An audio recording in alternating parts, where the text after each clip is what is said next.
I know आप में से बहुत सारे बच्चों को फिज़िक्स में सबसे ज़्यादा प्रॉब्लम आ रही है कि उनका फ़िज़िक्स का स्कोर इम्प्रूव नहीं हो रहा है, एंड नीट में सिलेक्शन के लिए एटलीस्ट 150 स्कोर फिज़िक्स में करना बहुत ज़रूरी है आउट ऑफ 180। तो अपना टारगेट बनाकर चलो कि एटलीस्ट 39 और 40 क्वेश्चंस आपके सही होने चाहिए मेन एग्ज़ाम में आउट ऑफ 45 क्वेश्चंस।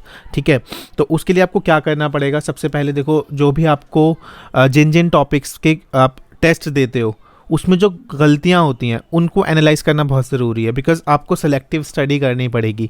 एक बार आपका एक चैप्टर कंप्लीट हो जाता है, उसके बाद उसके जो क्वेश्चंस गलत हो रहे हैं, जो सही हो रहे हैं उन पे ओवर हैप्पीनेस मत शो करो, बल्कि जो गलत हो रहे हैं उन पर अपना वर्क करना स्टार्ट करो। उन टॉपिक्स को वापस से उठाओ, ठीक है, उनके नोट्स वापस से एक बार रिवाइज करो, गो थ्रू करो, और उनके सॉल्व एग्जाम्पल सबसे पहले देखो और देखो किस तरीके से वो क्वेश्चन सॉल्व किया जा रहा है।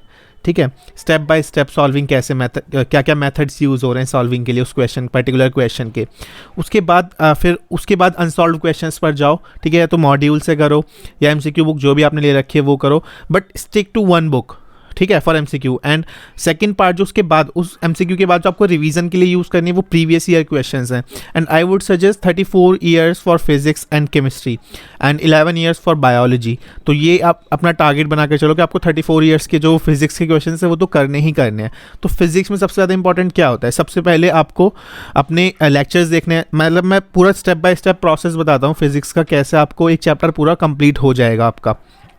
सबसे पहले आप लेक्चर्स देखोगे फिजिक्स के, ठीक है, एक चैप्टर के। तो जो टॉपिक उस लेक्चर में पढ़ाया जाता है उसके साथ साथ नोट्स बनाओगे। ठीक है, नोट्स बनाने के बाद उसके सर ने जो भी फॉर्मूले लिखे हैं उस नोट्स में, यानी जो आपने वो जो लेक्चर देखा उसमें जितने भी आज के फॉर्मूले आए हैं वो आपको जब आप नोट्स शुरू करते हो, मतलब कोई भी चैप्टर शुरू करते हो उससे पहले फर्स्ट 2 पेजेस आप छोड़ दो, उसमें आप अपने फॉर्मूले लिख लो, सो दैट जब वो चैप्टर पूरा कंप्लीट हो जाएगा और फिर आप प्रीवियस ईयर क्वेश्चंस करने पे आओगे तो एक बार फॉर्मूले पर नज़र मार लेना। उसके बाद आप वो प्रीवियस ईयर क्वेश्चंस करना स्टार्ट करना। ठीक है, तो फार्मूला शीट हर चैप्टर की इंडिविजुअल बनानी ज़रूरी है। फार्मूला बुक की बात मैं नहीं कर रहा हूँ कि सारे चैप्टर्स एक साथ आ जाते हैं, वो इतनी ज़्यादा रेलिवेंट मुझे नहीं लगती है, बल्कि आप लोगों को क्या करना है, हर चैप्टर के साथ एडजेसेंट उसके 2 पेजेस में आपको फॉर्मूले लिख लेने हैं। ये आज से ही काम करना स्टार्ट कर दो। ठीक है, आपने फिर नोट्स बना लिए, उसके बाद आप सॉल्व एग्जाम्पल्स देखोगे। सॉल्व एग्जाम्पल्स आपको मॉड्यूल्स में मिल जाएंगे। अगर आपके पास मॉड्यूल्स नहीं है तो एनसीईआरटी खोलो फिजिक्स की, उसके अंदर सॉल्व एग्जाम्पल्स देखो उस टॉपिक के।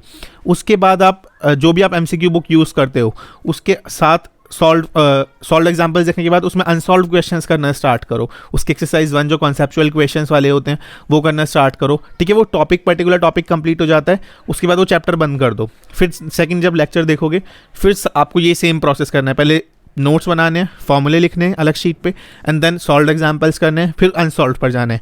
जब पूरा चैप्टर कंप्लीट हो जाता है तब आपको उसके प्रीवियस ईयर क्वेश्चंस उठाने हैं। उससे क्या होगा, जो आपका पहला टॉपिक जो था, जैसे कोई भी चैप्टर रोटेशनल है उसका जो पहला टॉपिक होगा वो आपका अल्टीमेटली एंड में जाकर जब आप प्रीवियस ईयर क्वेश्चंस करोगे वापस से रिवाइज होगा और पता लग जाएगा कि इस चैप्टर में क्या क्या इंपॉर्टेंट टॉपिक्स हैं, क्योंकि जो जो इंपॉर्टेंट टॉपिक्स होंगे वही इंक्लूड होंगे प्रीवियस ईयर क्वेश्चंस में, तो उनमें ज़्यादा ध्यान देना। ठीक है, बाकी जो डाउट्स आते हैं, डाउट्स आप कैसे सॉल्व कर सकते हो? डाउट नट है, बहुत सारे स्नैप सॉल्व, मतलब बहुत सारी ऐप्स हैं। गूगल पर आप वो क्वेश्चन डालो, आपको कहीं ना कहीं से ब्रेनली वेबसाइट है, वहाँ पर आपको आंसर्स मिल जाएंगे उन क्वेश्चंस के। नहीं मिलते तो अपने एक ऑरा बनाओ, दोस्त बनाओ ऐसे अपने, मतलब आपकी ऐसी कंपनी होनी चाहिए कि आप अपने दोस्त से पूछ सको कि इसका डाउट मुझे बता दो और आप उसकी हेल्प करो। तो आप आपस में म्यूचुअली अपने डाउट सॉल्वर्स बनो।